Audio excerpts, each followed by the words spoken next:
शलोम शलोम शलोम। प्रभु यीशु मसीह नासरी के नाम में इस नए दिन नए प्रकाश में निरंतर पवित्र आत्मा हमें सचेत कर रहे हैं, जागरूक कर रहे हैं कि अंतिम समय जो निकट है प्रभु के आगमन का, उस क्षणों को हम जी रहे हैं और अभी भी समय है उन सब के लिए जो पवित्र शास्त्र ने शुरू से रखा कि हम बच जाएं। और इसीलिए लहू जो प्रभु यीशु का बलिदान का प्रेरक है, हमें मौका है, उन सब को मौका है जो आज भी प्रभु के होते हुए ऐसे कार्य कर रहे हैं जो पवित्र शास्त्र के अनुरूप नहीं हैं।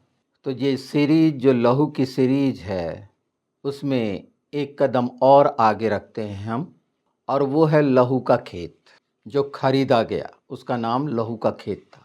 वो एक्चुअल कुम्हार का खेत था। हम मत्ती 27 में इस बात का उल्लेख पाते हैं। प्रेरितों के काम अगर हम 1 का 18-19 देखें तो बहुत साफ साफ है यहूदा का चरित्र, जिसने प्रभु यीशु को बेचा 30 चांदी के सिक्कों में। और निश्चित ये हो सकता है कि अलग अलग विचारधारा और मानसिकता के कारण यहूदा का कैरेक्टर, अगर यहूदा का कैरेक्टर बाइबल में नहीं होता तो आज ये बात हम नहीं जान पाते, ये याद रखिए। और अगर लहू का खेत शब्द जिसे हकलदमा कहा गया, अगर बाइबल में इसका उल्लेख नहीं पाया जाता, जैसे जकरिया 11 में इसका साफ साफ उल्लेख है, तो हम नहीं समझ पाते, सचेत नहीं हो पाते और कोई आशा ऐसी या दिलासा नहीं रहती कि परमेश्वर ने हर चीज़ पवित्र शास्त्र में रखी। जकरिया 11 उसका 12 और 13 पद। तब मैंने उससे कहा, यदि तुमको अच्छा लगे तो मेरी मजदूरी दो और नहीं तो मत दो। तब उन्होंने मेरी मजदूरी में चांदी के 30 टुकड़े तौल दिए। तब यहोवा ने मुझसे कहा, इन्हें कुम्हार के आगे फेंक दे। यह क्या ही भारी दाम है जो उन्होंने मेरा ठहराया है। तब मैंने चांदी के उन 30 टुकड़ों को लेकर यहोवा के घर में कुम्हार के आगे फेंक दिया। तब मैंने अपनी दूसरी लाठी, जिसका नाम एकता था, इसलिए तोड़ डाली कि मैं उस भाईचारे के नाते को तोड़ डालूं जो यहूदा और इज़राइल के बीच में है। ये बहुत स्पष्ट है कि जब ये काम निश्चित किया गया, परमेश्वर ने अपने भविष्यवक्ता के द्वारा इस बात को निश्चित कर दी, और हम देखते हैं कि प्रभु यीशु में ये बात पूरी हुई। यहूदा ने धोखा देकर पकड़वाया, वो यहूदी याजक लोगों ने जो षड्यंत्र रचा, उसका परिणाम। तो यहूदी याजक लोग जो षड्यंत्र करे, आज उसी तरह जो याजकों का समाज बना है प्रभु यीशु को मानने वाला, इस तरह के षड्यंत्र हो रहे हैं। प्रभु के लहू को बेचना ये चल रहा है। बहुत से लोग शैतान के हाथ में फंसकर, जैसे यहूदा में शैतान समाया, प्रभु यीशु को पहले से मालूम था ना कि ये धोखा देगा। और आज भी कई चर्च और कलीसिया हमारे सामने आ रहे हैं, कई पंथ हमारे सामने आ रहे हैं, जिसमें इस तरह के कारण बन रहे हैं। यीशु के लहू को बेचकर बड़ी बड़ी इमारतें और धनी बनने का प्रयास। पर यहूदा ने पश्चाताप किया, उसने अपने आप को फांसी लगाई। और आज भी वो जगह जहाँ यहूदा ने फांसी लगाई थी, यरूशलेम के बाहर वो जगह मौजूद है, और उसका नाम आज के समय में वैली ऑफ गहना है, जिसका मतलब होता है नरक की तराई। तो ये जगह जो खरीदी गई, जिसे लहू का खेत बोलते हैं, हकलदमा, इसे वैली ऑफ हिनान भी कहा जाता था। और ये आज हमारे सामने है प्रमाणित, ये सच्चाई जो पवित्र शास्त्र की है कि उस जगह पर उस नरक की तराई जो है, इज़राइली लोग वहाँ अपनी तमाम गंदगियाँ डालते थे। एक बदबूदार भयानक जगह जहाँ हमेशा धुआं उठता रहता था, अपराधियों की लाश जल रही होती थी और इस तरह के पशु वहाँ पाए जाते थे जो जिन्हें हम गीदड़, कुत्ता, जंगली कुत्ते, ये सब वहाँ रोने की आवाज़ें, बदबूदार जगह, कचरा फेंकने की जगह, यानी एक ऐसी भयानक जगह जिसकी बदबू निश्चित फैलती थी पूरे यरूशलेम में। ये देखिए ना कि परमेश्वर के पवित्र जगह जहाँ यरूशलेम कहलाता है, परमेश्वर ने जिसे अपनी जगह कहा जहाँ से व्यवस्था निकलेगी, बाइबल कहती है सिय्योन और यरूशलेम के बारे में कि उसका मंडप यरूशलेम में, वहीं पर परमेश्वर ने पहले से निश्चित कर दिया जो नरक की पहचान का प्रतिबिंब। यहूदा जिस जगह पर फांसी लगाया उसकी पहचान के लिए वहाँ आज चर्च है और उसके ऊपर की जगह जितनी है वो खाली पड़ी है, वहाँ पर एक घर भी नहीं बना, वो श्रापित जगह है।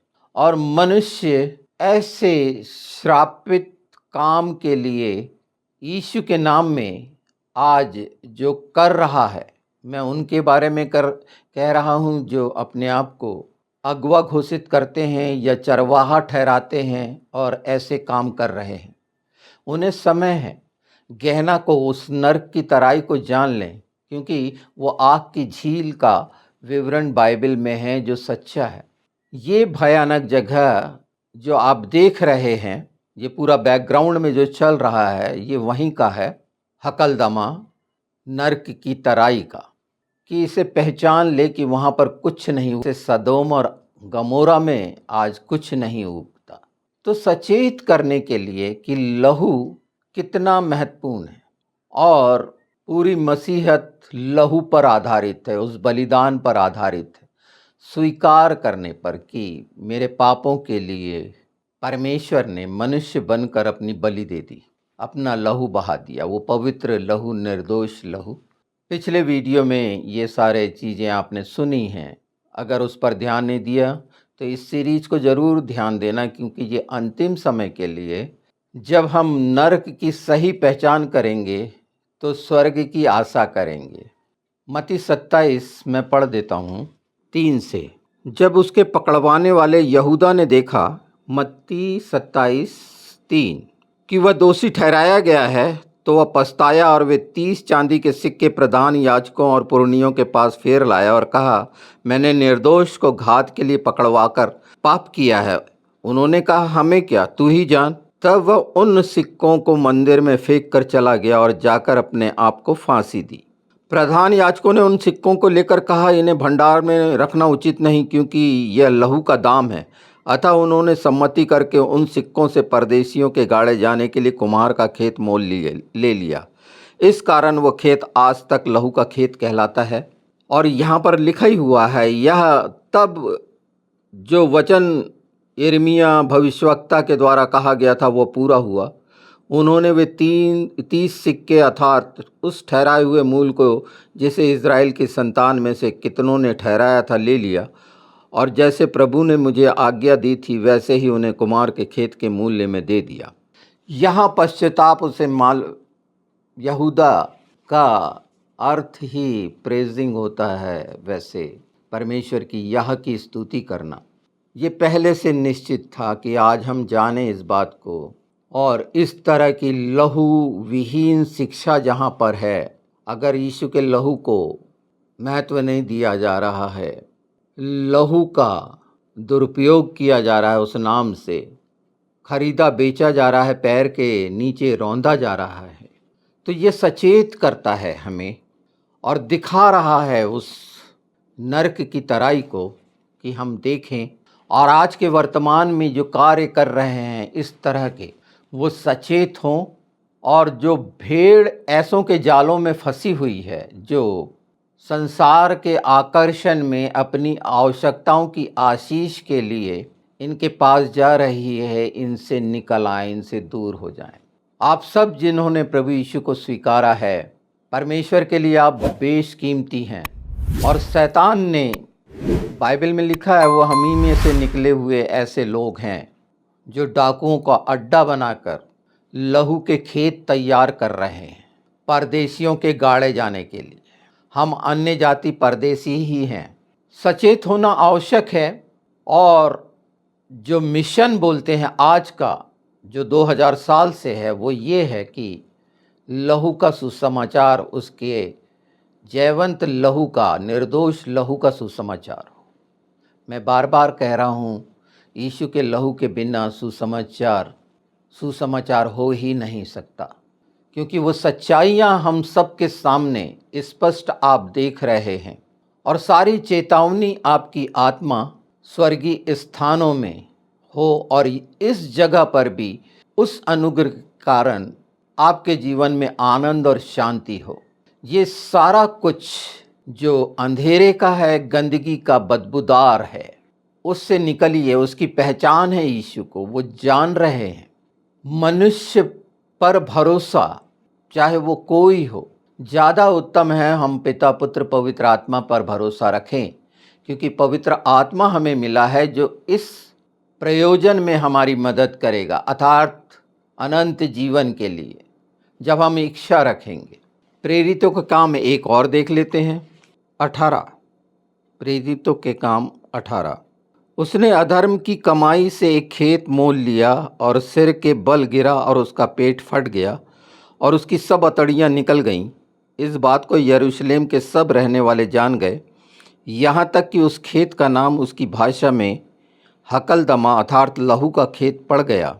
उससे आगे हम चलते जाएंगे तो ये हम देखेंगे कि ये सब कुछ हमें चिताता है, ये सारी बातें, कि अगवा आपका कैसा है, कैसा होना चाहिए, जिससे आप शिक्षा पा रहे हैं। वचन की सच्चाई की शिक्षा अगर वो वचन के अनुसार नहीं है तो देखिए, तीतुस देख लेते हैं हम। वैसे तीमुथियुस में इसका बहुत सुंदर सचेत करने के लिए ठहराया गया है, पर तीतुस देख लिए कि कैसा होना चाहिए। तीतुस 1:6, जो निर्दोष एक ही पत्नी के पति हों, जिनके बच्चे विश्वासी हों और उनमें लुचपन और निरंकुश न हो, अधीनता में काम करें। निरंकुश लोगों को आप देख लीजिए कि वो अनुरूप हैं या नहीं। इस संबंध में हम 1 तीमुथियुस 2 अध्याय 11 से देखते हैं। 1 तीमुथियुस 3 और 2। यह आवश्यक है कि अध्यक्ष निर्दोष एक ही पत्नी का पति, संयमी, सुशील, सभ्य, अतिथि संस्कार करने वाला और सिखाने में निपुण हो। 1 कुरिन्थी 14 34-35 ये पद दिखाते हैं कि स्त्री पुरुष को कैसा होना चाहिए। आज सेवकाई में आत्माएं काम कर रही, मैं स्त्री पुरुष की बात नहीं कर रहा हूँ, ऐसा नहीं ले लेना फिजिकल, आत्मिक रीति से, क्योंकि हम आत्मा हैं। पर देखने और समझने के लिए हम अपने काम कैसे कर रहे हैं और कैसे होना चाहिए सेवकाई के लिए, और हम में से प्रत्येक याजक ठहराया गया है। पत्रस में हम ये देखते हैं, क्योंकि सुसमाचार के लिए आवश्यक है। और इन अंतिम समयों में अगर हम सचेत नहीं होते हैं और संसार की रीति पर ही भटकते रहेंगे, तो ये वो कार्य है जो लहू के खेत खरीदे जा रहे हैं, इनमें से निकलें। ये बातें भयानक हैं और परमेश्वर ने हमारे सामने रखी, और वो क्रूस भी हमारे सामने, जो कलवरी पर, गुलगत्ता पहाड़ पर, वो हमारी दृष्टि में है या नहीं, ये सब विचार आपको करना है।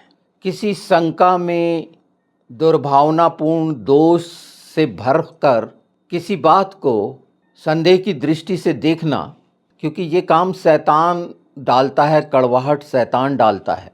और मर्यादाएं निश्चित कर दी गई हैं प्रभु के वचन में, स्त्री और पुरुष दोनों के लिए, कि स्त्री को सभा में क्या करना चाहिए और पुरुष को, जो मसीह का सिर है, उसे क्या करना चाहिए। ये लहू के खेत से स्पष्ट होता है कि वो प्रभु को, उसके लहू को रौंदने वाला है क्या। जहाँ भी आपको समय मिला है, जहाँ पर आप हैं वो सर्वोत्तम है, वहीं पर रहकर पवित्र आत्मा की सुने, देखें और करें, ना कि लोगों के विचार के अनुसार इधर उधर भटकने वाले बने। आपके लिए जो रखा गया है पवित्र आत्मा आपके द्वारा कराएगा, ये निश्चित है। मैं समझता हूँ कि इस लहू के खेत को, इस नरक की तराई को जो आप देख रहे हैं, अच्छे से जान और समझ लीजिए।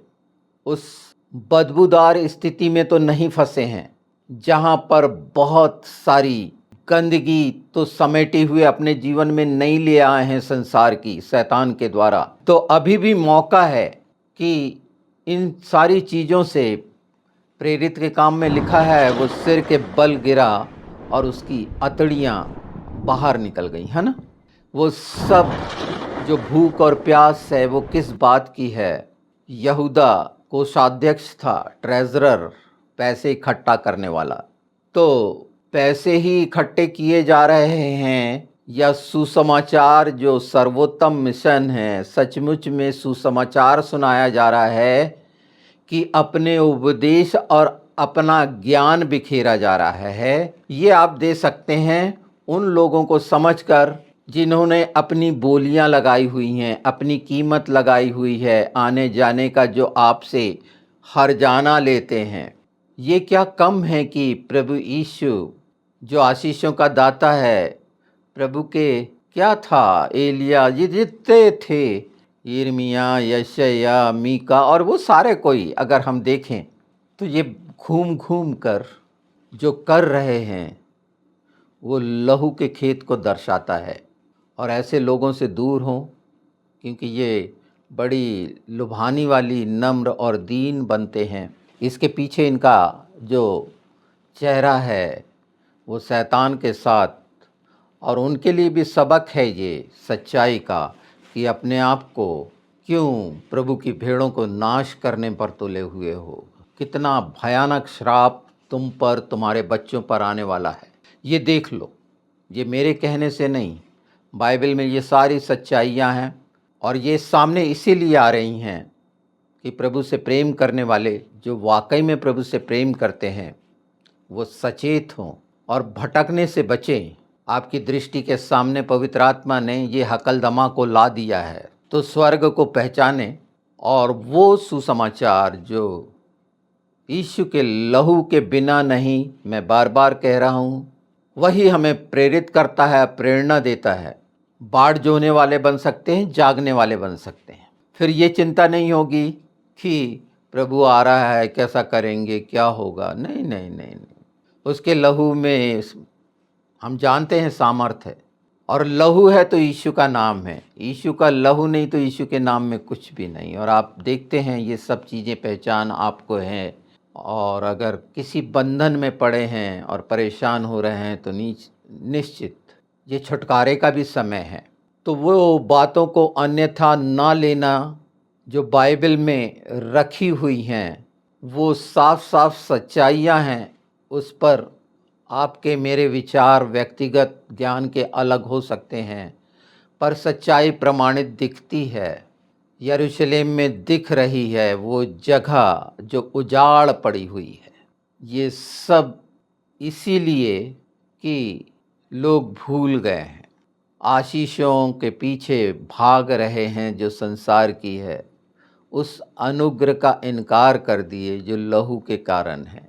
अगर वो अनुग्रह नहीं होता तो वो लहू हमें नहीं मिलता जो हर रीति से हमको धो के निर्दोष और निष्कलंक कर सकता है, अगर उसमें हम रहना चाहते हैं। और अगर हम अपने ही लहू के बल पर विश्वास करते हैं तो ये चुनाव आपका है। बाइबल के अनुसार ये गलत है। तो ध्यान दीजिए और छुटकारा पाइए इस वचन की सच्चाई से, आगे बढ़िए और दूसरों को भी बचाइए ऐसे लहू के खेत खरीदने वाले झूठे उपदेशक और भविष्यवक्ताओं से।